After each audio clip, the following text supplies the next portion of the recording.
So, just want to remind everybody keeping up with the reading in the text? I know there's a lot of it that's going to come the first couple weeks here. It's like the first 6 chapters in the first 2 weeks, but then it slows down a lot after that. So just make sure you're keeping up with that as things are going on here. And we'll cover a majority of it in class, but put a lot more detail in there. All right, so any questions on anything? We figure out how high everything is at Syracuse University? All right. All right, so let's pick up where we left off last time. We've just been talking about some solar photons and the path that those would take down to the ground from both the sky, from the sun itself, and how they interact with the materials on the ground and then back up to the sensor. So we just talked about a little bit of the effect of a background here onto a target and how that might manifest itself. Yeah. We just figure out that we cannot know like from where the photons come, what are the path of each photon, right? We cannot know that. But the question is, can we affect on the direction of the photons?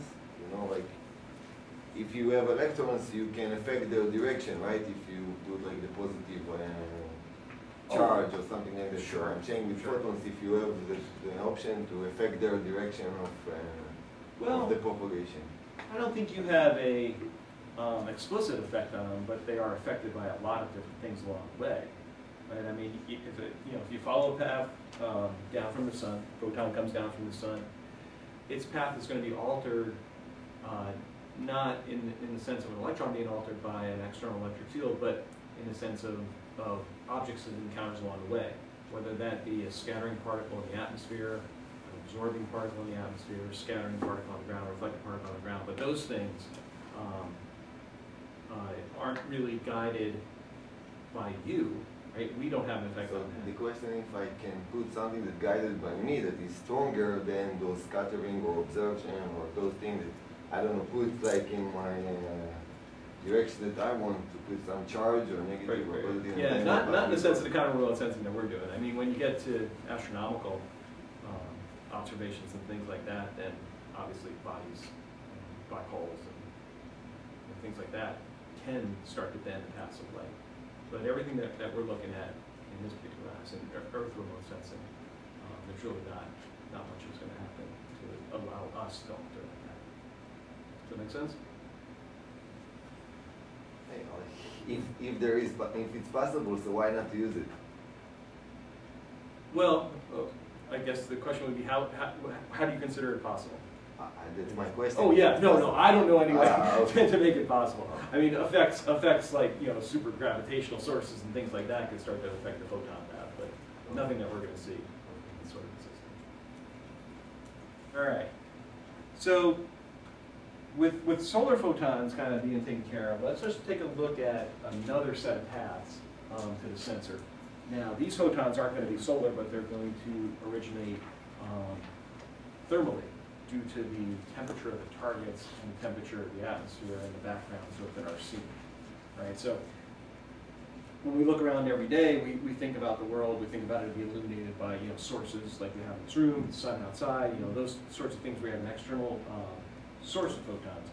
But in the case of all objects in the world that are at some temperature above absolute zero, they are also all a source of photons. And it's just a matter of how many photons that they're a source of and what wavelength bands that you're looking in to see which ones predominate each other. Right? So let's take a look at where they come from, first of all. So probably the most predominant source of thermal photons are those that are self-emitted by the target itself. Right? So if we have a target on the ground, this V path that's shown right here are photons that are emitted from this surface, which emits like a black body. Right? So it follows the Planckian black body equation. Depends on its temperature, depends on the wavelength, what energy photon is going to be released from that surface. And you'll get a certain amount of radiance that propagates along path B here to the sensor. Okay?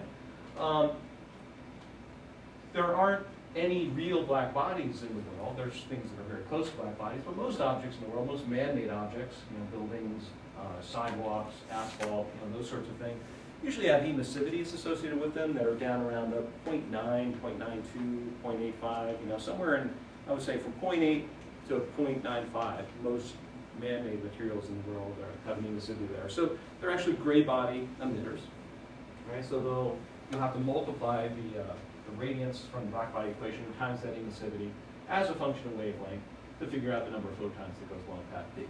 But that's a very well-controlled and well-understood phenomenon. Now, the other types of photons are not due to the object's temperature, that object being the object that you're observing. Right? So if I'm looking at this little black spot on the ground, and that's my object of interest, the only photons that are due to the properties of this material as far as temperature goes is this D-path photon, the self-emitted photon. All the other photons that come from the surface are due to temperatures of other objects in the scene. Right? So for instance, the path E that we have right here, these are photons that originate from the atmosphere itself. Right? The atmosphere is made up of molecules. Water vapor probably being the primary one that's an emitter in the atmosphere. When you have water in its vapor form, it sits at some temperature of absolute zero, right? In this room, everything's sitting around 70 Fahrenheit or so. All these things are emitting as black body radiators. You're a black body radiator. This table's a black body radiator. Everything in the room's a black body radiator. But the atmosphere itself is a very large set of molecules that are all emitted towards the ground. They will get reflected from this target and up towards your sensor. Okay? And if we assume it's a solid material, maybe that's an asphalt parking lot, then it's going to reflect, according to Kirchhoff's law, with a reflectivity factor of 1 minus the emissivity. Okay? So that'll be the path E photons. Now, just in the same way that the atmosphere emits down towards the ground, it emits up towards the sensor. Right? So all the water vapor molecules and other particulates and aerosols that might be in the atmosphere, due to their temperature, will emit energy not only down but up, and some of those photons will go directly to the sensor. And that's the F path photons. So that's the upwelling radiance from the atmosphere due to self-emission. Okay? So we have the downwelling radiance, path E, that's reflected off the target due to self-emission in the atmosphere. Self-emission in the atmosphere up towards the sensor, the F path photons, and then due to the temperature of the target itself, that's the D path photons. Now, just like photons get emitted from the sky down onto our target due to the sky's temperature, we also have background objects in the scene. Right? And this is probably the most complicated part of any, well, this is where I do primarily a lot of my research, so I always think it's the most complicated part, but maybe it's not, because I just think about it too much. But imagine you're right down in the middle of these two roads, and we're looking at the rug, and we're looking at it from overhead. Right? So, what are the H-path photons for that? Well, it's all of you sitting here. It's all of you sitting there. It's the tables. It's the roof. It's the light sources. Right? Everything in this room is emitting photons. And if there's a direct line of sight path from that carpet in the center there to anything else in this room, well, now I have to take care of those photons. Right? I have to reflect them towards my sensor. Right? Some of them that come directly from overhead, so the roof right above us that comes straight down, let's say our sensor was straight overhead, those coming straight down and then back up, well, those are going to get reflected very efficiently because the angle incidence, the angle of reflection are close to one another. But photons from that are coming from the wall over here are still going to hit there, and some of them are going to be scattered due to scattering properties of the material straight up towards the sensor, but probably much fewer. All right, so the contribution of everything in the room, we have to look at what the scattering properties of that surface are to figure out how many of those photons actually get reflected towards the sensor. So I spent a good part of my career in the field making thermal spectral measurements. Right? So I would have a Fourier transform infrared spectrometer sit on a tripod. Let's say I was measuring this table.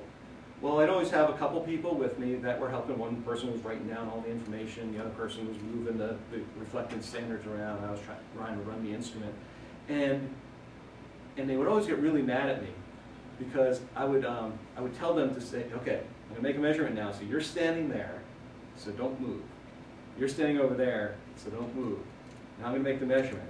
All right, now we gotta put the reflectance standard in. So you have the gold plate. You need to put it down there, and you need to go back and stand just like you were before. Well, why is that important? Because if I change that downwelling radiance field, now what my target was seeing, as far as what was illuminating it, has changed dramatically. All right, if the person moved from over here to 10 feet further away, they take up a lot less of the solid angle that that target is seeing and scattering up towards the sensor. Right? So I always used to carry milk crates with me. I put a milk crate down here, a milk crate down there, and I said, okay, you have to sit over there, you have to sit over there. And then it was much easier for people to go back into the same position. But you can really see it when you're making an emissivity measurement in the field or a radiance measurement in the field. If somebody moves just a little bit, you can watch the radiance change dramatically. So the problem was everything became a source. The sun, well, that doesn't move too much when you're making a spectral measurement. But if I am standing this close with a white shirt on to this table, and I make a measurement, and now I move back here, well, now a different number of photons from my shirt are hitting that table. So those sorts of things you have to be constantly aware of when you're making these measurements. So if you wind up as part of your research having to do some spectral measurements in the field, whether it be in the solar portion of the spectrum or the self-emitted portion of the spectrum, a bunch of us up on the third floor will sit down with you before you actually take the radiometer outside and go over all these kind of things, just to be aware of. Just a lot of these things you won't think of. I want you to start thinking of. Right? So that's why we're looking at all these paths. Whenever you're making any sort of measurement, whether it be with an aircraft sensor, with a satellite sensor, with a ground-based sensor, I want you to think about where all these photons are coming from to make sure you fully understand that. And when you're setting off to make that, first of all, make that measurement so you make a good measurement. Second of all, when you're trying to look at it after the fact, excuse me, to understand what you're actually seeing and why you might be seeing some particular effect. Okay, so I think that's all on this step.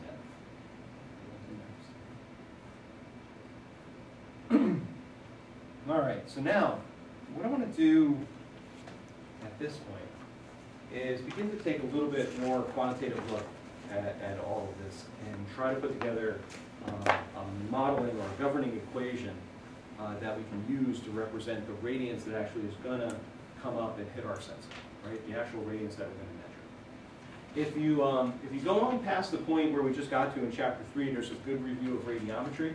You should have all just seen that, so you probably don't need to review.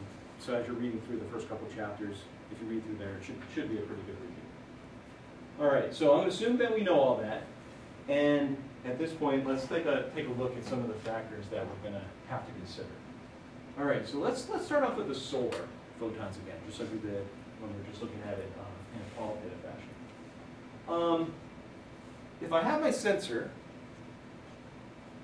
sitting up here, and my source, let's say we're outside, sitting over here, so I have a solar, the sun sitting over here in the sky. We have to have a relationship or establish a coordinate system that we're going to work in as we work through the governing equation.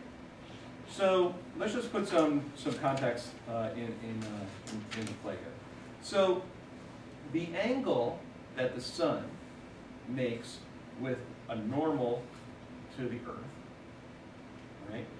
Here, denoted in sigma, is what we usually refer to as the solar declination, right?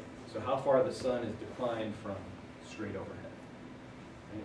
It's usually measured from straight up down to the angle. So at sunset, the solar declination angle would be 90 degrees. All right, the sensor declination angle is usually referred to as theta, and that's the same angle measured from the normal to the Earth down to the sensor view angle. What's the meaning of the word governing? Governing equation, the equation that we're going to put into place to represent the radiance that's reaching the sensor. But there is meaning to the name governing, or it's not? Nah, it's just a term. Oh. It's just the descriptive equation of the radiance region of the sensor. We call it the governing equation because it kind of governs everything we think about. You know, kind of rules everything we think about. Right? So there's no scientific meaning to that word at all. All right. So once we have the declination angles for both the sun and the sensor, the other thing we want to figure out is the relationship between the illuminating source, the sun, and the sensor itself. All right. So we're going to define a couple angles in the plane of the Earth here that represent the azimuthal direction that either the source or the sensor are located in. All right. So if we define the positive x-axis as north, which is maybe not what you would naturally think about, but most of the radiometry texts in this area and ModTran, the models that work with radiation propagation, usually define the positive x-axis as north. If we do that, then the angle in the plane of the Earth between the north axis, the positive x-axis, in a counterclockwise direction to the projection of the sun's path to the target in that same Earth plane, okay, is usually referred to as phi sub s, or the solar azimuth angle. So the angle that goes from here over to this axis, or not this axis, to this projection down into the xy plane, that's what we usually refer to as phi sub s, the solar azimuth. The sensor azimuth is the same thing, measured relative to the north axis, or the positive x, right, all the way around in this case, until we get to this projection in the xy plane. And then the azimuthal angle between the projection of the solar path and the projection of the sensor path in the xy plane is usually just referred to as phi, measured in the counterclockwise direction. All right. So that's the coordinate system and the angles that we're going to be working with in the Earth plane, right? So where the z-axis is perpendicular to the surface of the Earth. When people say zenith angle, are they talking about the sensor or the solar angle? Yes, they're talking about both. All right, so the names of angles in the remote sensing business are the worst things and the most confusing things ever. Solar declination is measured from the z-axis down. Sensor declination from the z-axis down to the sensor. Solar zenith is measured from the horizon up. So it's just 1 minus solar declination. Oh, okay. All right, so rather than this angle, it's this one. Okay. And so zenith is normally elevation angle, and declination angle is declination angle. I wish people would use elevation angle and declination angle, but they always use zenith and declination angle when you read the literature. I think it's part of kind of becoming part of the club, where you learn the difference between things. But that's usually what they refer to as zenith. All right, now, we also need to be able to work not in a plane that's perpendicular or tangent plane to the Earth, as we have in the first figure up here. But we also need to be able to work in this sort of a coordinate system where we understand that all the targets that we're going to be looking at aren't necessarily flat. Right? So if we look at a peaked roof on a house, right, the angle of that roof, depending how you measure it, let's say it's 30 degrees off of being perfectly flat. Well, now when I look at that particular target, the roof, I need to measure angles relative to it. So the other coordinate system that we might define, and what's trying to be shown here in this picture, is that this plane, just try and follow it here, right, is at some angle relative to the plane that's tangent to the Earth, the one we were just looking at. Right? Now, the z-axis can be measured or defined perpendicular to that target. So if we're on a rooftop and the roof has a slope like this, the z-axis in that particular coordinate system is going to be perpendicular to it. Right? We refer to that as z primed here. just to distinguish it from the z-axis relative to the Earth. So the angle between z and z prime is the angle of your target. Right? The way your target is oriented relative to the Earth's surface. That make sense? So that's like the normal from a Euclid plane? Exactly. Okay. Exactly. So you know, if this table is oriented like this, z and z prime correspond to one another. Now, if I tilt the table, z prime is still perpendicular to the table, z is still perpendicular to the Earth. And what is the name of the angle between z and z prime? I don't know if it's labeled here. I don't see, it's not labeled anywhere here. Usually we call it the target tilt angle, and usually it's sigma, right? So when you normally see it, it's reused, but then you read the explanation and you understand that it's not that sigma, it's that sigma. There's not a standard that I've seen for that. If we were going to stay with this sort of a notation, then sigma double prime might be a better name for it, just so we have another symbol to represent it. All right. So why is that important? Well, if we get into a situation like this, where we're looking at the ground, right, here's the ground, there's our solar illumination angle. The rays that are coming down here, here, and here are the solar energy reaching the Earth. Okay. The way that these normals are oriented to the surface, right? They're oriented in a different relative angle to the sun. Well, why is that important?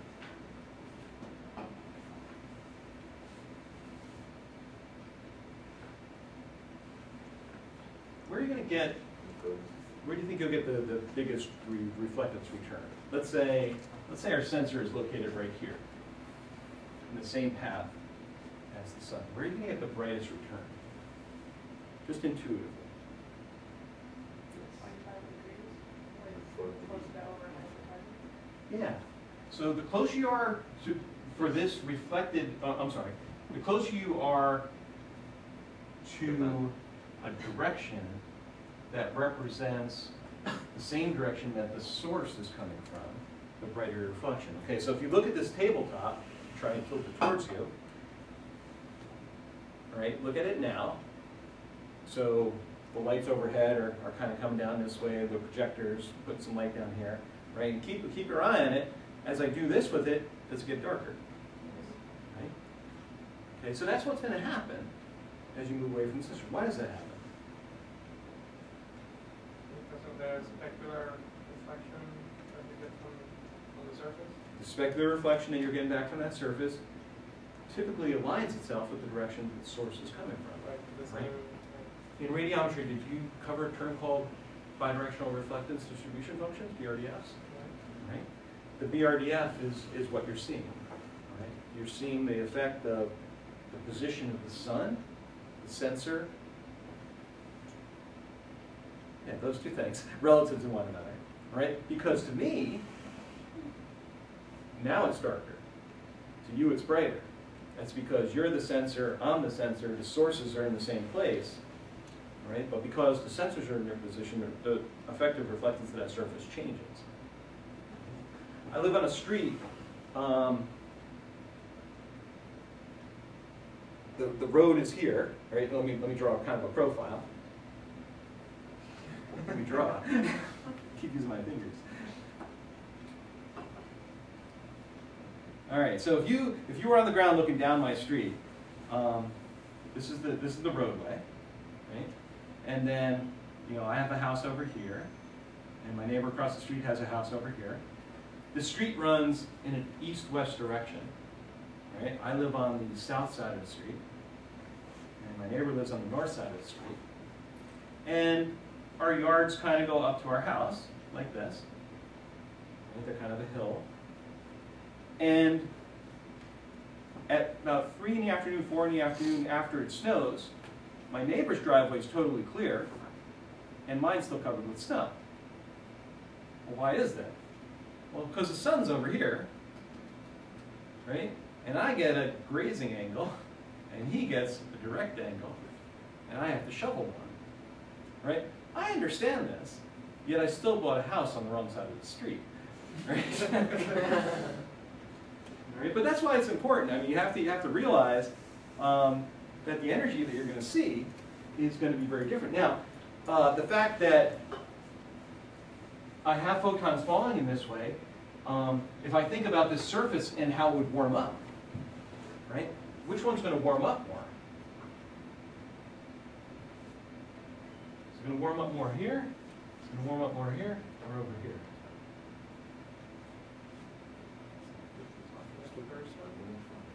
This one, right?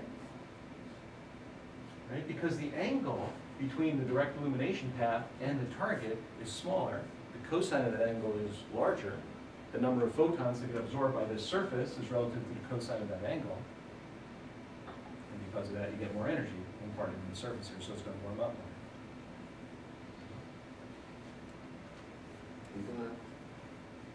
Isn't it also because of the path here is like shorter than the other part? Well, that's 93 million miles away. So it's Yeah. No, the path length is essentially the same. Right? You're talking a couple hundred feet compared to 93 million miles. So no, it's not really the path. so if the angle is smaller, then the absorption is bigger. It is bigger, right? Because all right, if I have a surface and I have a source, and I have energy falling on that surface, the amount of energy in this direction, right, is proportional to the cosine of that angle. So if this is 30 degrees, I'm going to reduce the amount of energy directly absorbed in that direction by cosine 30. But you consider the absorption only in the... Only in the in the vertical direction to the surface. Absolutely. Specific reason? Or What's that? is there any specific reason why? Oh, okay. So if you have energy coming straight down, right, you get it all into that surface. If you come off here, you're going to get a significant portion of that reflected away, right? Conceptually, that's what's happening. But the amount of energy that gets, why is there a good reason for that? I'm trying to think of that But answer. even if it's gone vertical, there is reflection in the same direction. Yeah, yeah, absolutely. And it doesn't have to do with the reflection. You know what? I honestly don't have a good answer for you then. That's just such a natural part. I mean, you guys just did radiometry. Why is that true? Did you? He didn't answer us like also. You didn't answer that one? You know what? I don't know that answer either. From a Lambertian surface.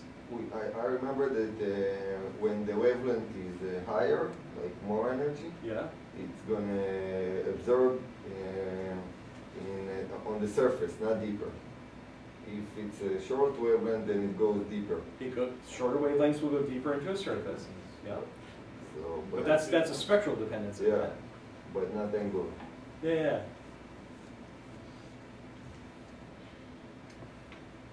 I mean, it's the same as a force, right?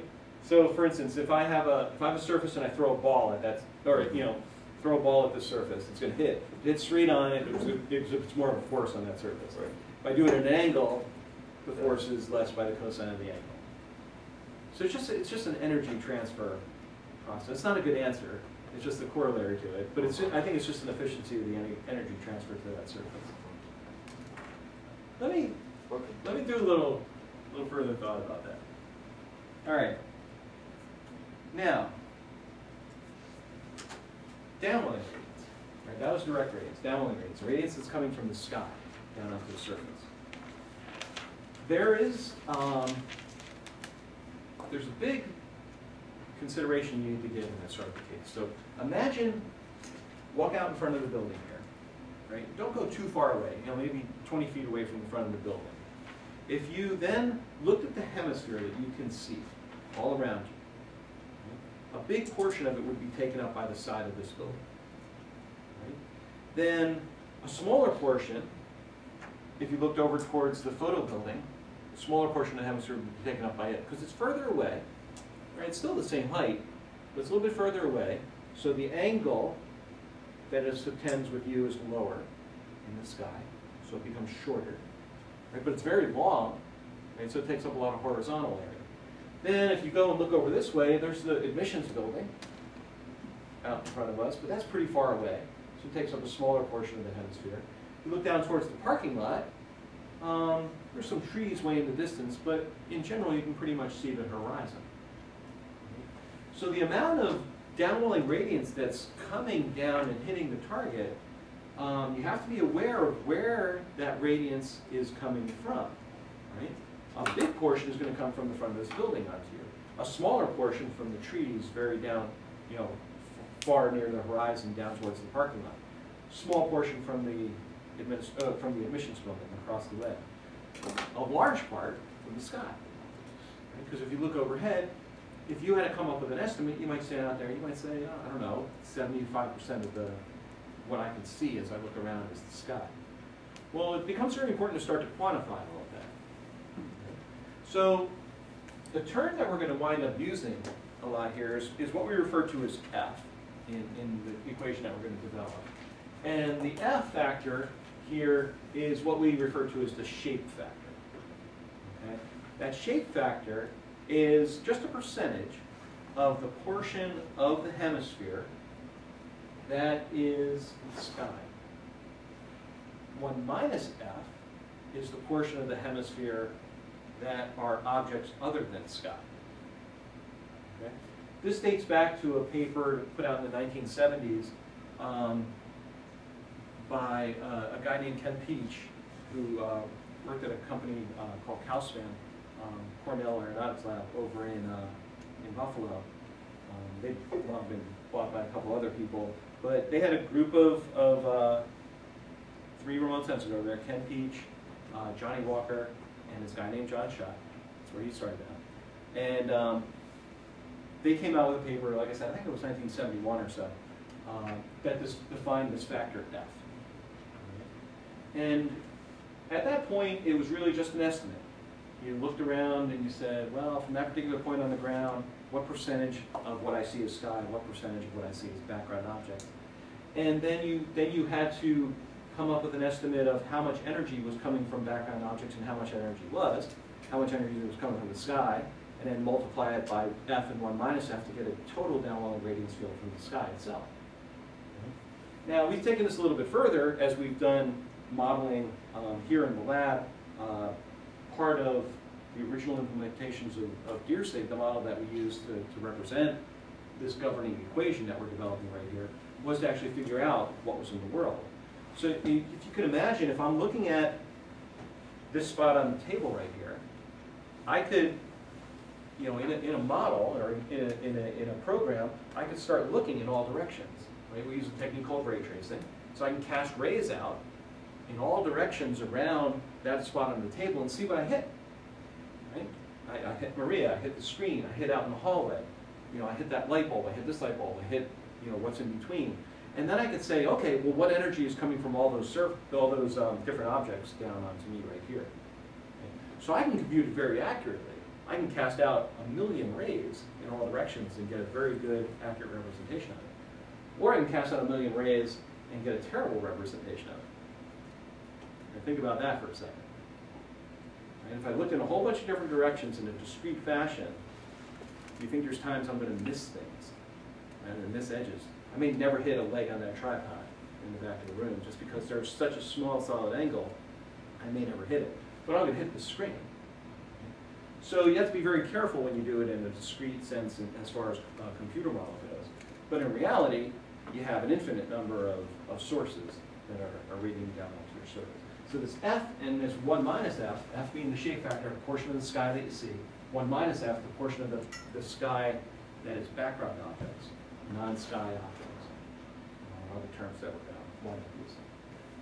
Now, when you have a tilted target, again, let's look at the side a peaked roof. Now our plane changes, right? So if I'm now sitting on this roof, well, if I look in a horizontal direction, all I see over here is roof until I get to this point, then I can see sky again, right? So there's times when we'll have to define it relative to the earth plane, but if I'm looking at this object and I want the illumination falling on this surface, this point right here, P, if I want the illumination that's falling there, well, I need to look at contribution from the sky over in this direction. I don't see down here because the roof is blocking that, right? But now part of my background is not only sky over here, not only an object that might sit here, but now it's the ground itself, right? Because as I get further away, any further away than where this line intersects the ground over here, let's say it's grass, is now a source that's putting energy onto the surface of that roof, right? So there's times you have to go below that horizontal plane in order to find all the photons that might be contributing. So that's what we refer to as shape factor. Okay, now, to figure out the portion of the sky that's exposed, we can do that, right? And we can come up with an approximation for that, where I have to figure out essentially just the solid angle, right, that is sky and the solid angle that's not sky. All right, so if you look at the limits of integration on this, we're going to go in azimuth angle from 0 to pi, and in zenith angle, no, I'm sorry, in declination angle from pi over 2 minus sigma sub f to pi over 2. All right, what are we talking about? We go back here and we look at the angles. The angle that, let's say a background object, let's say this gray area here is a background object, right, a building. That's the portion of the sky that's obscured by this structure when I look from point P. So if I'm situated here at point P, and I have a building that's located right here, the portion of the sky that's obstructed by that building is what's represented as 1 over f. So that's a solid angle. How many steradians in the hemisphere? 2 pi. 2 pi steradians in the hemisphere. So this is the portion of 2 pi that's obstructed by that particular structure in the scene. All right. Well, how big is that? All right. Well, I can look at that angle, theta sub f. That was the angle from the ground plane up to the top of the building, so up to this line right here. That's the angle that's obstructing the sky. And then this phi Turner is the amount of sky that's being obstructed in the azimuthal direction. Okay. All right, so if I integrate from that angle up to straight overhead and around the hemisphere in the azimuthal direction, that's going to be, well, what would that be if the entire sky was exposed? Be 2 pi, right? Because we'd integrate the entire hemisphere. That would be the solid angle I'd come back with. In that case, I'd have 2 pi over 2 pi, and my f, whoops, I'm sorry, I got that backwards. This is represented the obstruction portion of the sky, because this is how much of the sky is blocked. Right? So if this came out to be 2 pi, that would mean I'd block the entire sky. My f factor would be 0, portion of the sky that's proportional to C. If this comes up to be 0, right, the case where theta sub f is 0, so I'm only integrating from pi over 2 to pi over 2, so I'm not integrating any area at all, then I would have 1 minus 0, and I wind up with an f factor of 1, which meant that the portion of the sky that I saw was 100%. Okay? So f will go between 0 and 1, 0 meaning you don't see any sky, f meaning, or 1 meaning all you see is sky. Okay. All right. So, does that make sense? Why do you have I know I a butchered it phi in a little there? bit there. So why is there a phi in there then? Is sigma a function of phi? last bit. The one that's p equals 0 to pi, Right? why is it even there? Why don't you just solve what that is? Why wouldn't it just be the second integral over? You're saying integrating around the hemisphere is a constant. Or there's no change in phi. It's always just 0 to pi. Yeah. Okay. Why is it 0 to pi? Rather than 0 to 2 pi? Uh-huh.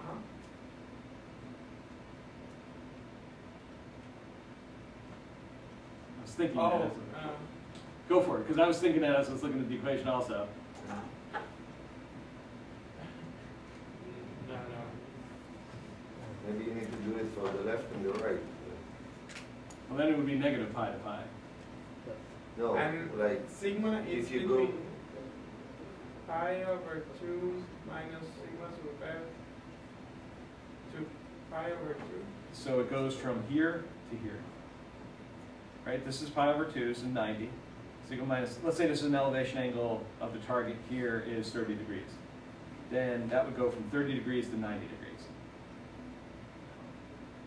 but you see, like here in the diagram, you are not looking on the right hemisphere, right part of the hemisphere. Oh, we should be. We should be looking at everything around us. Yeah, but Now I'm thinking that's a typo on the slide here. Okay. All right. I think this needs to be 2 pi. 2 pi. Does anybody have the text? Is it pi in there also? Pretty sure that's 2 pi.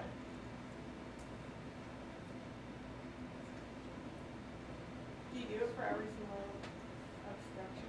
You do it for every obstruction in the scene. Is that the reason why it's pi? You just look in your field of view, so it's going to be just forward.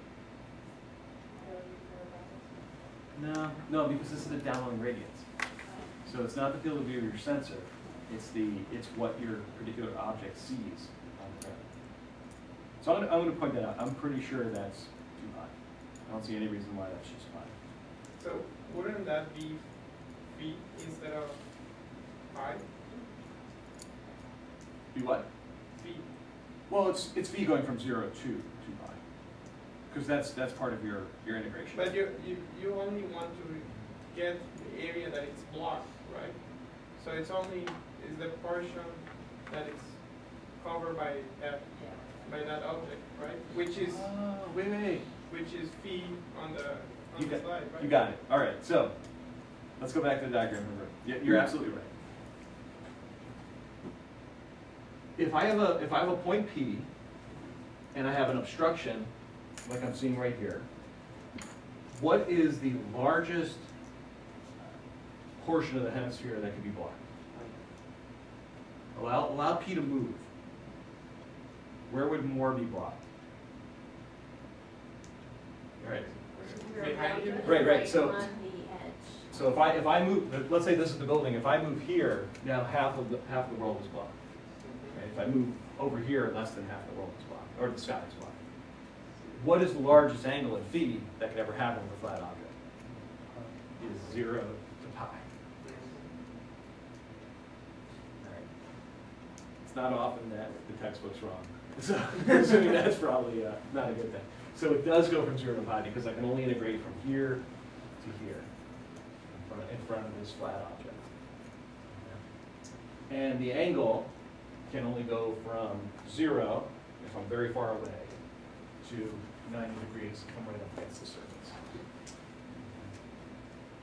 but then you have another 90 degrees, the other side, like this. But if I only have an object like I've shown right here, that object's only on one side of me. Or you can imagine, I guess you can imagine being inside of a circular courtyard around you where it's all blocked. But you can walk across that courtyard and the other side will be less of the blocking factor, and if you walk this side will be less of a blocking factor. So you have to treat each of those objects as a flat object moving around to get an approximation of it. All right, thank you for pointing that out, because that wasn't making sense to me too when I was looking at it first. Okay, but then going back to the limits of integration, if we're gonna move the entire range, wouldn't be assuming that the object is actually covering the entire half of the hemisphere. Wouldn't that go from, like, in the other case we have sigma sub f, which would be the portion of the obstruction, right? Yep. Wouldn't Shouldn't sigma be going from 0, or I'm sorry, phi. Right. Should be going from 0 to phi, essentially. right, or Yeah, from oh, BF to better whatever. term, Right.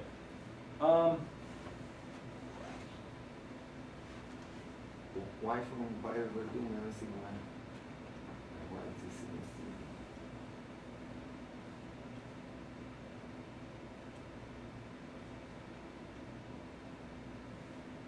This gives you your vertical extent. Mhm. I have no problem with that. Right. This is a smaller portion of the hemisphere. Yeah.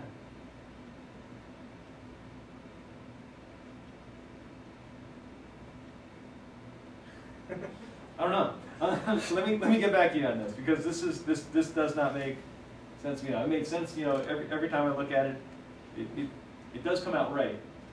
I don't have the explanation for it Okay. right at this point. I apologize. Now, somebody mentioned this also. If you have multiple objects, then what you would need to do, let's assume that this is correct, you would have to do this for every object in your scene to figure out the proportion that was blocked by that. So you have 1 minus what's blocked by one object, minus what's blocked by another object, minus what's blocked by another object for all the objects in your scene. So this would represent what we're seeing in this diagram right here, where we just have a single object blocking a portion of the sky. But you could have an object over here, you could have another one over here, which would further block. Does phi not matter? What's that? Does phi not matter? Because in the next equation, all that's in the final equation is sigma. Right, because phi is going to come out as a constant in this integration, because it's not a variable over here. So yes, in a sense, it does not matter. Which doesn't make sense, because if you have like a pencil and you have a building, they're going to have a different effect. Absolutely. All right, so I do this all the time, believe it or not. All right, but what I do is much different than this. I do it numerically, right? So as I was just describing in a ray tracing sort of approach, I know I have 2 pi above me. If I cast out rays in all directions around me, I either hit something or I don't hit something. The proportion of hits to non-hits is the proportion of the sky that's proportion of hits to non-hits is the proportion of the sky that's blocked, and the proportion of non-hits to total hits is the proportion of sky. Can you go back to the diagram for just a second? Absolutely. Oops. I guess that in the next slide says that it's for the second case, for the B diagram instead of the A diagram, for the slope of the roof. And in that case, then the entire field is blocked, so that's why it goes from 0 to pi, right? All right, that would imply that I read. Thank you for reading. All right, so does everybody, you want to do that one more time? Because I'm going to give up on this, because I'm not doing a very good job. No, well, and in the next slide says that the equation is for the case of the sloped roof, in which case the horizon is blocking an entire half of the hemisphere. So that's why that integration goes from 0 to pi instead of from 0 to phi. So if I'm on this surface and I'm a point right here, automatically I cannot see half the hemisphere because I'm on this surface, right? So I only see this part of the world. I don't see beyond this table. So half of it is blocked. Right, so That is 2 pi when the target's like this. It's only pi when the target's like this. So assuming the angle is 45 degrees? No.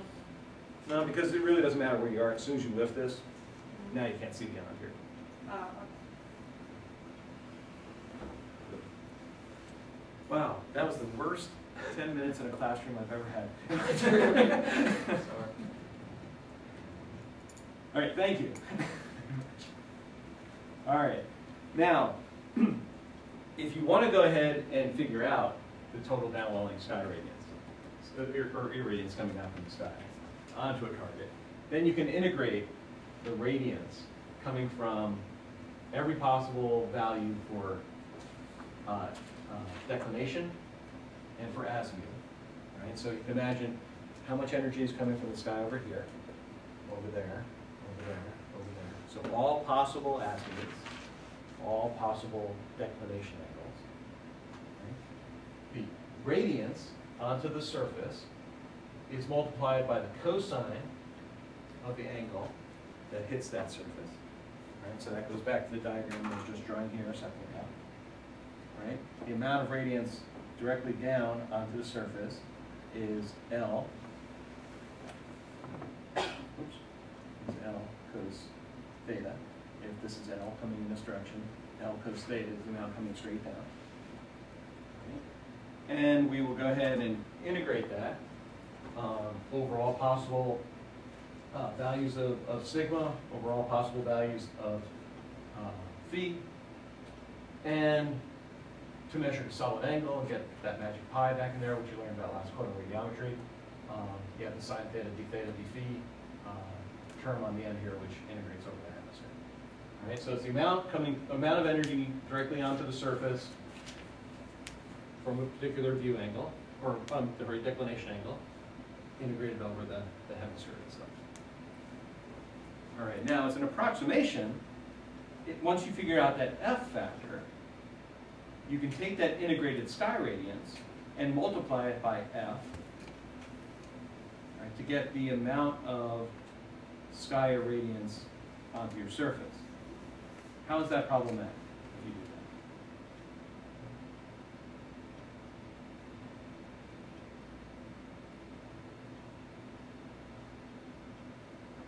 Are you assuming it's inversion? That's part of it. Right? If you could make the assumption that your target is Lambertian and that the radiance coming onto that target from all different directions is simply a portion of the total. But F is just a fraction of the sky that you see. If I have a white screen blocking half of the world, and let's say there was another screen over here that was black, then the amount of irradiance onto the surface reflected off the screen and reflected off this black surface is going to be different. Right? If this is a larger blocking portion than this is, then F isn't weighted at all in this particular equation by the amount of energy coming from any direction. Right? What you'd really want to go ahead and do is this integral right here, because you're looking at the radiance from each portion of the hemisphere and using it directly. So the amount of radiance coming off the screen, off the black screen, that gets computed exactly right here. Here, if you just integrate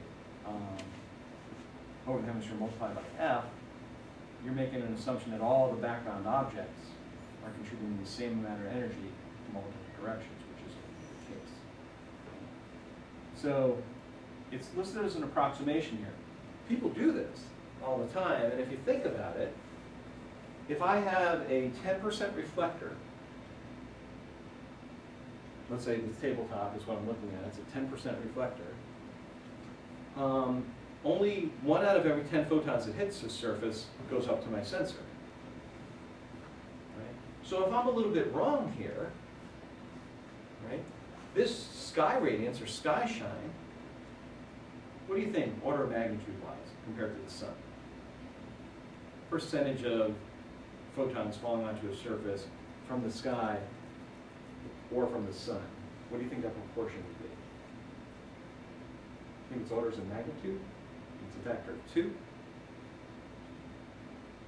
If you look at the sky and you look at the sun, right? You're squinting when you look at the sun. So just intuitively, the sun's putting a lot more photons onto the surface than the sky is.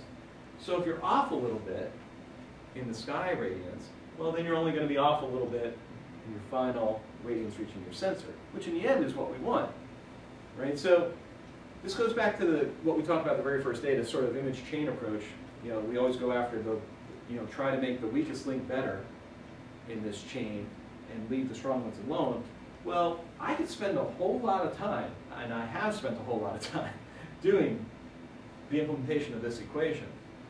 And I can get 100% accurate representation of the sky radiance in a computer model if I spend more time casting out more rays, right? I could approach 100% accuracy at downward sky radiance.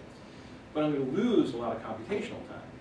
Is it important to do a really good job at computing the sky radiance if its contribution to the overall answer is only going to change by 1% if I get it wrong, right?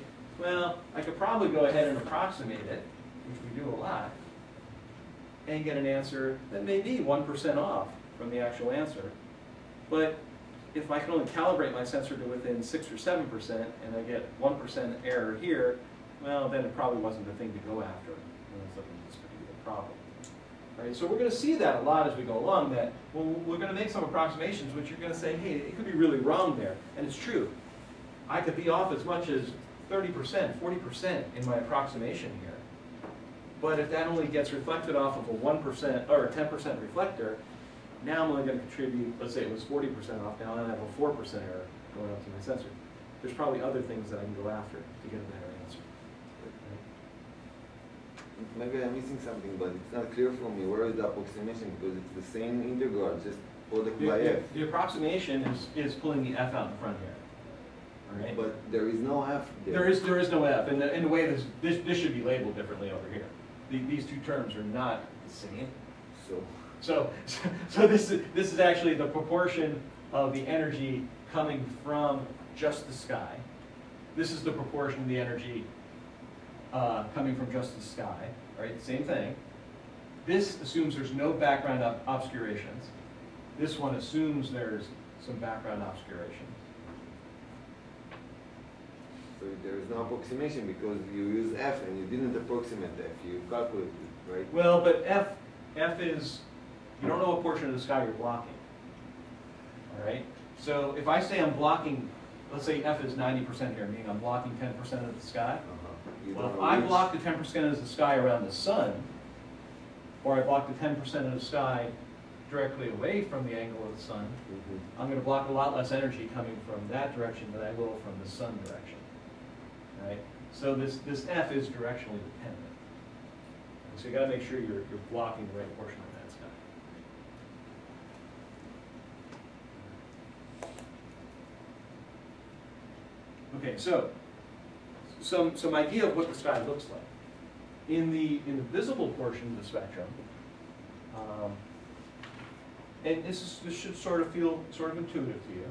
If you go outside on a clear sunny day and you look all around, so you just move around like this and you look at the sky, the amount of energy from any particular elevation angle doesn't really change all that much until you start to get close to the sun. As you move further down towards the horizon, does the sky get brighter or darker?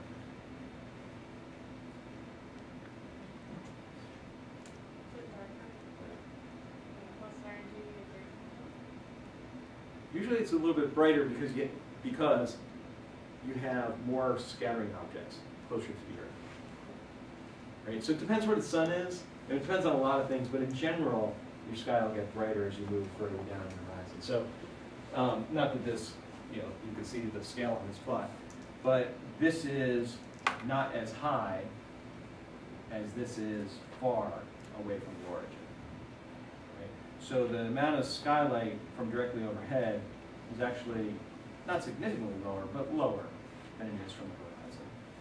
And that's just due to the concentration of scattering. As you look towards the the vertical direction,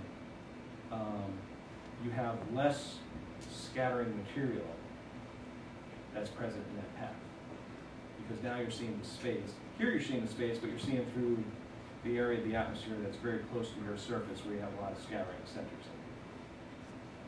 Now, as you look around in azimuth, as you get close to the solar position, this is just skylight, so this isn't the sun, but this is just scattered irradiance coming from the sky, right? So this point right here, where the cursor is the point in the sky where the sun is located, right? But this doesn't represent solar irradiance. It just represents the sky irradiance scattered from that direction.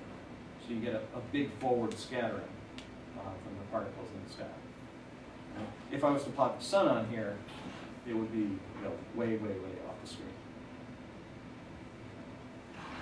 Now, in the long-wave infrared portion of the spectrum, it's a lot easier to deal with. This is the plot of downwelling irradiance due to self-emission of the atmosphere. Okay? So what you're seeing here is a very squat sort of a distribution where this distance when you look overhead, or the magnitude of the irradiance as you look straight overhead, is actually quite lower than when you look in any direction. Well, this goes back exactly the same thing I was just saying about the solar photons, is there's a lot more stuff in the atmosphere lower. As you move higher in the atmosphere, you have less particles, less water vapor, less aerosols, less things to emit, less things that have energy. Right? Because they have less and less energy, the sky appears to be much colder when you look straight up. Right? When I say looks colder, has less radiance emitting from it. But if you look towards the horizon, it's actually very warm. So if you ever get your hands on a thermal sensor, it's kind of fun. We've got a couple that you can borrow if you ever want to. Just go outside and you look at the horizon, you move up, and if you turn the gain off, it'll go from very bright to very dark, from very warm to very cold.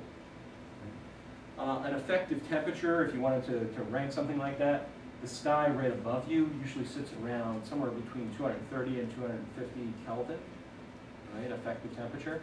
And down here, you'll probably be seeing areas that approach 290 or so Kelvin. So you get to the Earth's surface. All right, so, but notice though, the sun has no effect. Right? The sun's 93 million miles away. It effectively doesn't exist in the thermal portion of the spectrum because it's so far away. So there is no bump over here in the solar direction. So if I have my thermal sensor and I look around, I'll see it'll be warm on the horizon, it'll be cold up ahead, and if I look at the sun, it's just going to be cold because the sun's so far away as a source. Very, very few thermal photons get here. And so when you do that modeling, with something on monitoring, and these are all generated with monitoring, you actually don't see anything energy, and that's what you would see in case of a real sensor.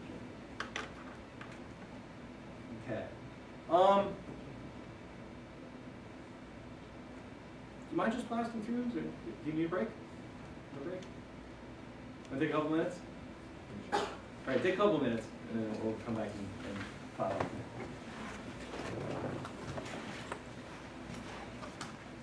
So we see the portion of the radiance coming from the sky, just recently, or in the previous slide. Now, if we look at the background, all right, so that 1 minus f portion of the hemisphere that we have left, all right, we could go ahead and look at all background objects in the scene, right? So our limits of integration here would be such or set up in such a way that we can see every background object, right? So you can imagine this would be a series of integrals that looked at each of the background objects in the scene. Measured the radiance from the background object itself, and multiplied that by the solid angle that's appended, right? And then multiplied it by cos theta to get the portion of the radiance that's falling just vertically onto the target. You can come out with the exact irradiance that's coming from all background objects. The way it's depicted here, it looks like it's just one single background object, but you can imagine you would add together a whole bunch of intervals that look just like this, one of these for each of the background objects that you have. The approximation that's used in this particular case, again, is not a great one. 1 minus f is the portion of the sky that is non-sky objects or backgrounds, okay, multiplied by the average radiance, right, coming from all of those. Doesn't, you know, so if you have a really big object that has a really high radiance and a really small object that has a very, very low radiance, well, if you just average the radiance of those two targets without respect for the solid angle that they subtend, you're going to get a very poor estimate for background. Okay? So if you were going to do something like this, you want to make sure this background average radiance that you compute is proportional to the size of each of the objects. And again, like we were just talking about on the break here, these aren't easy things to do. I mean, you got hundreds of background objects, and you have to do it for each one of them. So a lot of times in the solar portion of the spectrum, you go back to you know, the days when well, I don't know if anybody who considers themselves a photographer. There you go. You consider yourself, right? Have you ever used a gray card to meter a scene? I've done it. Okay. All right. The reason a gray card is 18% gray is studies have shown that on average the world is an 18% reflector. So that gives you the best answer that you can get. So a lot of times you might just assume that this background average radiance is that coming off of a standard 18% reflector out the world. Probably as good an estimate as any. Otherwise you have to know every single object and model every single object that's out there. All right, so what do we have? We have direct solar photons, we have photons coming from the sky, and we have photons coming from background objects. So if we were to put those all together and come up with the irradiances falling onto our target, right, we get as a function of wavelength, because remember, all these things change as a function of wavelength. Right? We get this term right here, E prime S lambda. Right? You're going to see this term used a lot. This is the exoatmospheric solar irradiance at a particular wavelength length. Right? Exoatmospheric means at the edge of the Earth's atmosphere, where we're to place a radiometer at that point, what's the irradiance I measure before I enter the Earth's atmosphere? Okay? So exoatmospheric. You multiply that by the transmission of the atmosphere down to your target. Right? So tau 1 sub lambda is the spectral transmission of the atmosphere from the edge of the Earth's atmosphere down to our target on the ground. And so that's transmission that our exoatmospheric solar irradiance needs to go through in order to reach the ground itself. Then you multiply that by cosine of sigma prime, which is, remember, the angle between the sun and the normal to the target that you're looking at. So if it was a flat object, that would be the same as sigma. But in the case of a tilted object, it's sigma prime. That gives you the number of, or the amount of energy in a normal direction to that target. All right, so that is the amount of solar radiance onto our target. What about the distance? It's not affected by the... The radiance isn't, remember, radiance isn't affected by distance. Okay. Intensity follows the inverse square law, but a radiance is constant down to that surface. All right, now, the downwelling sky irradiance, right, so this is the portion of the hemisphere above you, which is sky. The irradiance is multiplied by F, that proportion. This gives you the amount of radiance onto that surface from the sky. Then 1 minus F times the average background radiance gives you the amount of radiance onto that surface from background objects. So that pi is the... This pi? Yeah. That's to convert it back to irradiance. Remember, radiance is irradiance over pi. So in this case, we measure the amount of energy coming from the sky. Why is this radiance? Well, because that's the energy that's already been reflected off of the surface. So it's the exoatmospheric solar irradiance times the reflectance on that surface. Now the energy leaving that surface is no longer irradiance after that reflection, it's radiance again. Because the reflectance of the surface is the emittance coming off that surface divided by the radiance incident on that surface. Okay, so, just in summary, so we have our exoatmospheric, or our solar photons, our sky photons, and our background photons onto our target. And that's the total irradiance that's reaching our target.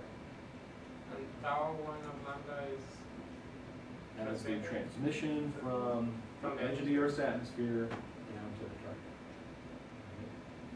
This is, in atmospheric modeling terms, this is usually what's called the L1 path. Right? There's two things we need to be concerned with here.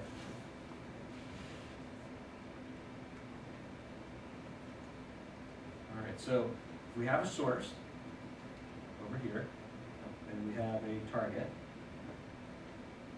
And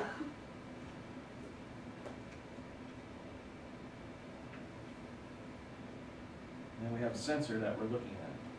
Okay. The irradiance coming from the sun, exoatmospheric solar irradiance, gets multiplied by tau 1, that attenuates how many photons reach the surface here. But then we have to go back up to our sensor, right? So we have another attenuation, and this is usually referred to as tau 2. Right? And this is what's normally referred to as the L path, right? Because it kind of looks like an L when you draw it like this. Right? So this is the L1 path, and then this would be the L2 path. Right? Okay, down to the Earth, up to the sensor. 1 being down from the sky, 2 being up to the sensor itself. All right. So, if you want to go ahead and expand that, that's in its most basic form, right? We could have the exoatmospheric solar irradiance, onto the surface itself in a perpendicular direction, multiplied by that term tau. If we want to take that irradiance now and reflect it towards the sensor, if we assume that we have a Lambertian target, in this particular case, we can take R sub theta, R being the reflectance of the target itself, right, which is spectral, because you have a changing spectra as a function of wavelength for any particular material. Now, this becomes the radiance, right, because you divided the irradiance by pi, multiplied by this efficiency factor, which is the reflectance. This is the radiance now propagating from the target in the direction of the sensor. Okay? Now, the same thing's going to be true for the downwelling radiance. We could look over the portion of the hemisphere, which is sky, integrate the radiance coming down from the sky, modify it by cos theta, so we get the portion normal to the target, multiply it by the reflectance of the target, and do that over the entire hemisphere. And then do the same thing for the portions of the hemisphere that are background, and reflect those. Now, because we reflected this irradiance back towards the target, and divided by pi in each case, we've now converted our answer into radiance propagating in the direction of the sensor. Okay? So now we're still at the ground, but this is the amount of energy leaving the target. So if I was looking at this table again, and I put my sensor right at that surface, that's what I would see. And we haven't raised our sensor up to a sensing altitude yet. Just right in demand. All right, now, if we want to take that last step and go up to the sensor, as I've drawn here, right, we have to do a couple things. We need to attenuate it by the amount of transmission that is between the sensor and the target. Right? And we need to add in those scattered photons that come from the sky. Okay? So in order to do that, what we do is we have the same equation that we had previously, right here, which was L sub r theta, which is what we wound up with right here. And we multiply that by the transmission, tau 2. That's the transmission from, the spectral transmission from the target to the sensor. Okay. And we add in, on top of that, some non-target specific photons, which are referred to as the upwelling radiance. Okay. It's also spectrum. And this is the amount of energy that's coming or scattered from the sky directly into the sensor's field of view. So in the drawing here, that's the energy that's scattered into the sensor's field of view, LU. And so we usually refer to that as the upwelling radiance. All right, now if you expand everything back out, we just took that previous equation and put it in here. All that inside of the square brackets is what we had previously for LR sub theta and multiplied by tau 2 plus the upwelling path radiance. And that's in the solar portion of the spectrum. Right? We haven't put in here yet the self-emitted photons. So it's just solar. Now, tau 2, or tau 1 for that matter, is the, I mean, you can compute that if you know the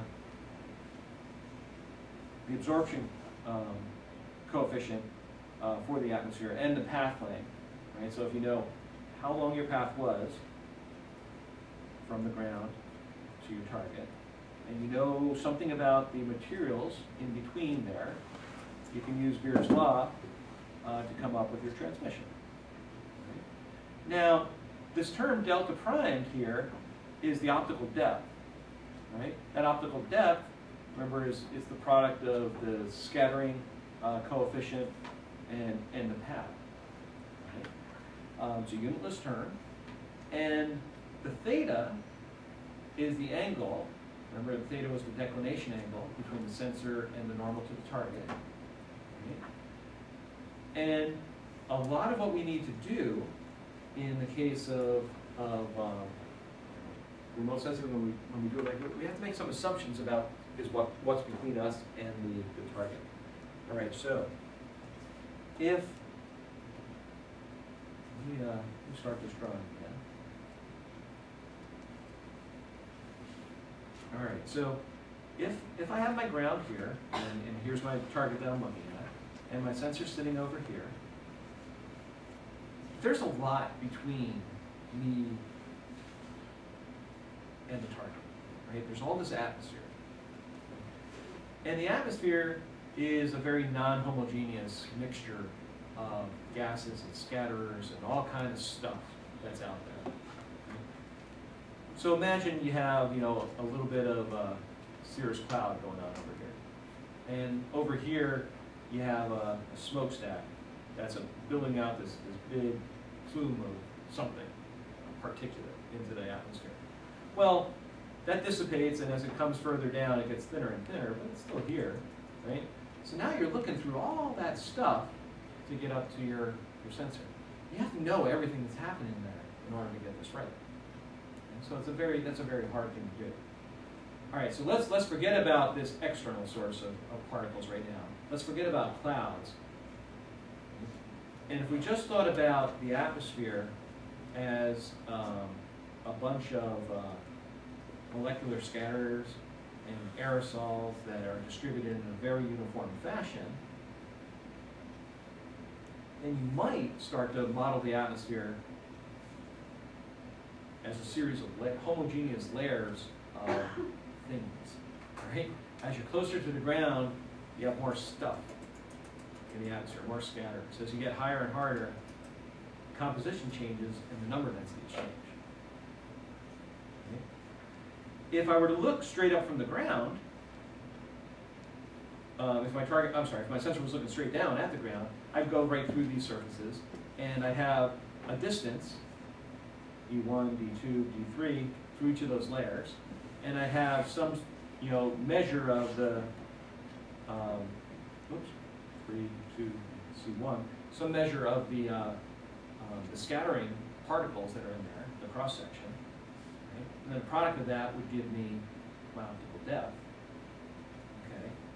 Well, as I look off angle or off axis, so let me take my sensor from here. Let me put my sensor over here now. And if I look down towards the ground, if I assume that these layers are horizontal and homogeneous, well, that secant theta term that we saw in the equation is just this increase in path length. Right? So we have D1 secant theta. The secant theta just accounts for the increase in path length that would go through this layer. So now, rather than d1 times c1 to give me the vertical optical depth, now I have d1 times secant theta times c1 to give me the off-axis optical depth. And so that's what's trying to be depicted right there. Okay, this is your off-axis viewing level for your sensor. Make sense? All right, so just rewriting the equation again, putting that in place of tau 2. All right, so this is for... 1 second. Oh, yep. Can you just confirm again where the theta is Where in the- that diagram that you had just drawn? Yes. So,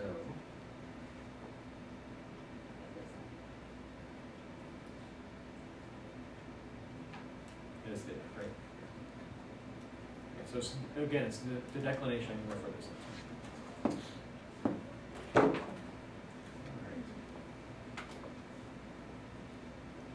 Now, for a fully, like it says here, for a fully exposed horizontal surface, in other words, no background materials, all you see is sky above you, then what do you have?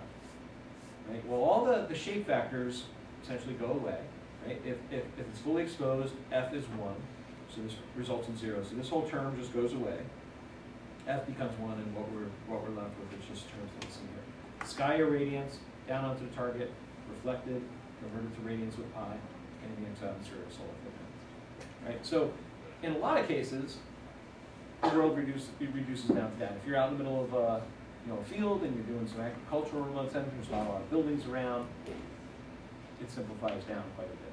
If you're in the middle of a deep urban, sort of a situation, then you can't ignore those background optics, and you're stuck with equation 440 up here.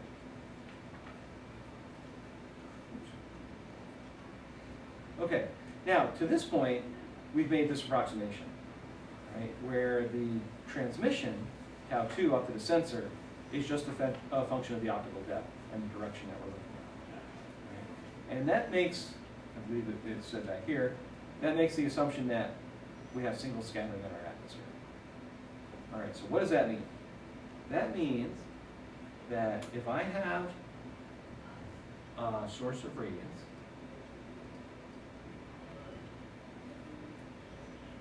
coming towards my sensor,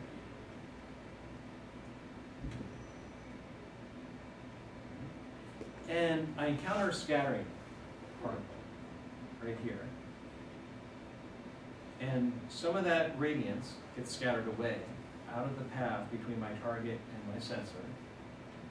Single scattering assumes that that is lost forever. Right? That photon's gone. It's never coming back to the sensor. Well, what's going to happen in the real world? Yeah, right? That's going to hit another scattering center, and some of it's going to come back. Right? So when you start to hit multiple scattering centers, we go from a single scattering solution, which can be approximated by Beer's law, to a multiple scattering solution, which is a much harder thing to model. You need to model all those paths. Right? You need to come in here, and you need to model that the energy lost here, encounters here, comes up here, scatters there, a little bit goes that way, a little bit comes back this way.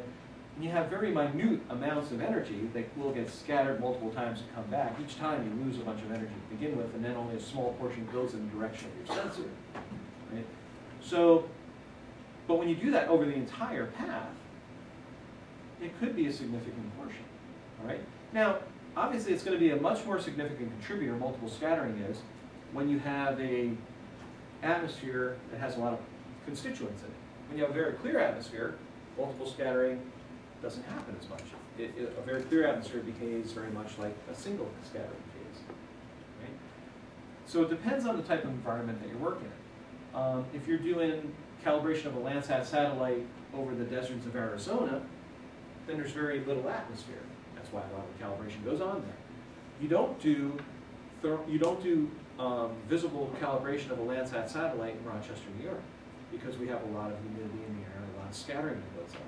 Yeah, it's better done in another portion. We do the thermal portion here in Rochester, New York, because we have this great big black body called Lake Ontario, right? So there is a reason, you know, to do calibration in different portions. We'll talk about calibration a whole bunch this quarter. Just keep that kind of thing in mind. All right, so this multiple scattering turns out to be very problematic, and it turns out to be nonlinear. Okay, so this is it's a little bit confusing to look at. So let's talk through what we're seeing here. What we have on the x-axis here is ground leaving radiance, the amount of radiance that was leaving this surface before we attenuated it by the transmission or added in that path radiance.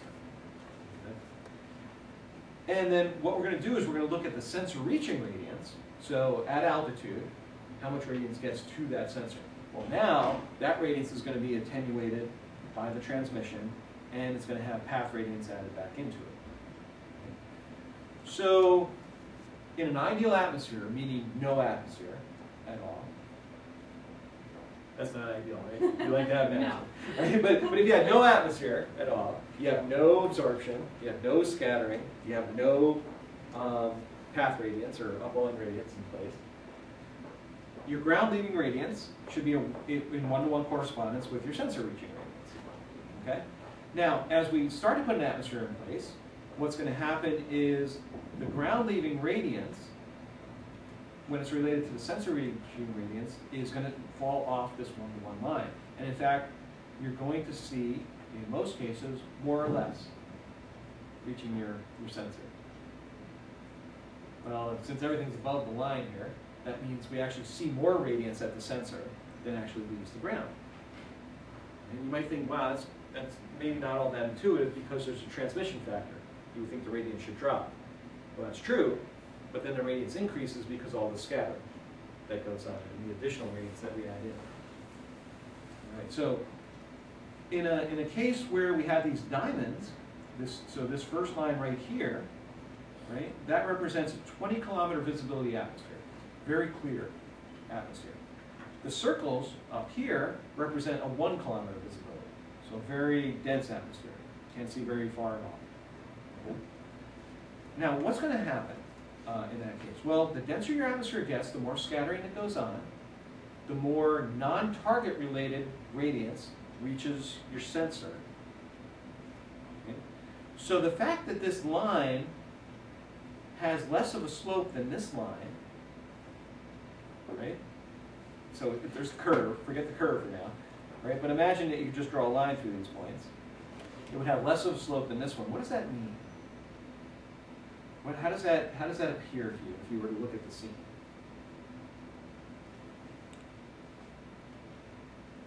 If the sensor reaching radiance compared with the ground leaving radiance has a shallower slope than you see in the ideal atmosphere case, what would those two images look like? If you looked at them side by side. Noisier? Noisy? Say noisier? Yeah. What do you mean by noisier? Well, you'd be detecting more photons that weren't coming directly from your initial target. Okay, so not noise in the sense of a sensor noise. No. Right? Because you're actually getting more radiance, so it's actually less noisy in that sense. But noisier in the sense that you have more non-scene dependent photons. All right. Do you still see the scene? Less contrast. All right? Imagine you got to the point where the atmosphere was so thick that you didn't see any of the scene at all. Then this would be a totally horizontal line. You'd have no contrast because the ground leaving radiance and the sensor reaching radiance would have nothing to do with one another. All you'd be seeing is path radiance. Right? So the fact that you see this line approaching that horizontal means you see less and less contrast in the scene. All right. Now, on a 20-kilometer visibility case, that's true.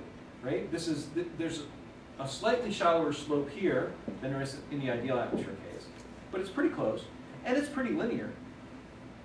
Right? So that says that we're primarily being dominated by single scattering here, because we get this linear effect. And if you look back at this equation, what do you have here?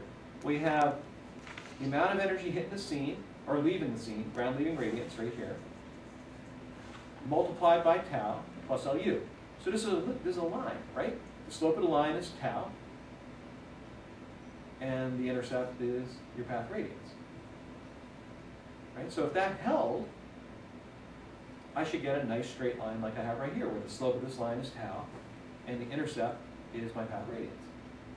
I have no ground leaving radiance. The only thing reaching the sensor is path radiance. So that's my y-intercept. And the slope of this line is your transmission current. All right. But if we start to make the atmosphere more turbid, I bet you're less likely to believe that that's a straight line. So that says that this equation that we have right here isn't telling us the whole story. Right? And we have multiple scattering depending on the effect. So what does that say? You don't do remote sensing in Rochester, you move to Arizona and do your remote sensing there. Unless you're, how come they all kind of come together once you hit a certain radius? Once you come up to this point, Yeah. right? They never do come together. I mean, they'll continue to be slightly separated as you get higher and higher radiances. But that's a really good question. If I have a lot of radiance leaving the ground here, and I'm looking at that target with my sensor, and then I have a much significantly less amount of radiance here, so a white target and a black target on the ground. The white target puts more photons into the path to begin with. They get scattered more, only because there's more of them. So the scattering increases as the albedo or the reflectance of your target increases. Right? So what's going on there is that as you get more and more ground-leaving radiance, you get more and more photons back into that path. Right? And then all the lines start to converge together. So basically, if your signal is high enough, then you don't need to worry. That's right. Okay. Yeah, if you have an infinitely bright signal coming from the ground, doesn't matter how much you attenuate it, you're still gonna see it. It's gonna affect those darker targets more though. So that's the other thing that's trying to be shown. All right, so now if I have a 5% reflector, okay, the amount of sensor reaching radiance from that 5% reflector goes up significantly with increasing upwelling radiance. Right, so as my atmosphere gets thicker, you get more and more upwelling radiance. The sensor reaching radiance goes from, let's say, right here, 0.05 something, up to 0.15 or 0.015. I get a significant increase in the amount, so I'm dominated here by path radiance or upwelling radiance. Right? Where with a bright target, I'm not dominated by that additive term because I have so much energy coming from the target itself. Does that make sense? What does that R represent? The reflectance of the target that you might be looking at in the ground. So a very bright target and a very dark target. And so a darker target, you can see that the increase in radiance is a lot greater than for the very bright target, which is almost uniform. There's almost no increase at all. You also run into the problem with multiple scattering that if I have a dark target and a bright target right next to each other, the bright target photons that get scattered out of the path from the bright target to the sensor go into the path of the dark target. So it makes the dark target appear brighter than it actually is. Where did those photons come from? It came from the target next to it. Okay. So you gotta all that needs to be taken into account. So you're seeing why this is an unsolvable problem in many ways. And when you think about all this that's going on, how do you separate all of this? And that was a good question during the break. How do you take into account all this? And I don't want to stop there for today, but just leave this thought with you. We have to understand all of that, the scattering of every particle in the scene, in order to come up with an answer. At this point, you probably all want to walk out of the room and say, "Why am I even doing this? Because it's unsolvable." And in reality, it is. What we tend to do here in the lab is we model the physics that's going on and try and repredict what the scene's going to look like, right? And then we change things in our model until we get it to match, and then we assume our modeled inputs are correct, as opposed to doing the opposite. Take that sensor reaching radiance and start removing all the other stuff and come up with the final answer. What is my radiance leaving my target on the ground? Right? If I were to do that, I would say this is almost impossible, and I would have given up a long time ago. But if you model the full physics of the scene, you can say, oh, okay, well, my background object, I assume that was a 10% reflector, but maybe it's a 12% reflector, and I tweak that, and all of a sudden I get my radiance of the sensor to match what I model. Now I believe in some way I understand the physics that's going on. That's not always going to be the case. And you're not always going to pick the right answer. So what we will do, probably beginning after the holiday break, is we're going to look at a lot of methods that are used to actually come up with the ground leading radiance, because that's what's important. When we're actually looking at this table, if I want to know something about this table, I don't care what my sensor region radiance is. I want to know what my target region radiance is. And there's all sorts of methods and approximations and good technique that we can use to come up with that answer. But I always want you to understand that that answer is never going to be completely right, because of everything we're going over here. So I want to lay this out as a very difficult, very unsolvable problem to begin with, and then show the approximations and really the sensitivities of all these. While we might dwell on this multiple scattering thing, maybe it's only 1% of your final answer. Who cares? So doing sensitivity analyses on all these factors is going to be an important thing that we'll do probably on Thursday. All right, so any questions? All right, we'll see you on Thursday. Do you know about simultaneous nadir overpass? What was that? Do you know about simultaneous nadir overpass? Simultaneous nadir overpass. Okay, two sensors passing over the same object on the ground from different altitudes? Yeah, it could be two. Yeah, exactly, two or more. And they tend to do like ground truth campaigns too. But they also do it with like flights. So not just necessarily road systems, but with airplanes. And now that I think about it, it's not as great as they initially sound, because you have multiple things within the actual atmosphere. Yep. They're going to have an effect on each other. Absolutely. And how hard is it to characterize like a plane effect? Well, again, it's small, right? I mean, if you have a satellite in a plane, the amount of solid angle that's taken up by the plane is very So small. for calibration? It's still small. Okay. It's still small. But we're going to look at one of the classic techniques that simultaneous overpass scan out, something referred to as the profile technique, where you take an airplane and you fly at several different altitudes above a target and you characterize the atmosphere. That's one of the things we're going to look at right after this one's. Okay.